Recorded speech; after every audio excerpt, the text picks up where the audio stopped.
I sit by myself, talking to the moon.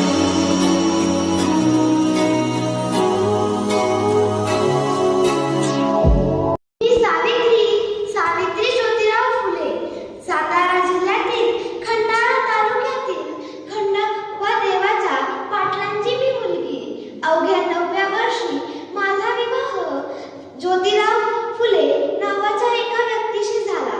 हळूहळू मला कळू लागले की माझा विवाह कोणत्या साध्या व्यक्तीशी झाला नसून ऊर्जा देणारे क्रांती सूर्य ज्योतिबा रावांसोबत झालेला आहे. त्यावेळेस धर्म, जात, उच्च नीच, स्त्री पुरुष असा बराच भेदभाव होता. परंतु या सर्वांवर मात करणारे एकच साधन होते, ते म्हणजे शिक्षण. ज्योतिरावांच्या मनात शिक्षणाचा एकच ध्यास होता. शिक्षणाचा प्रसार करत असताना त्यांना फराद नावाच्या एक ब्रिटिश मॅडम म्हणाल्या, मिस्टर फुले, तुम्हाला जर शिक्षणाचा प्रसार करायचा असेल तर सो एक्सटेंड युअर वुमन.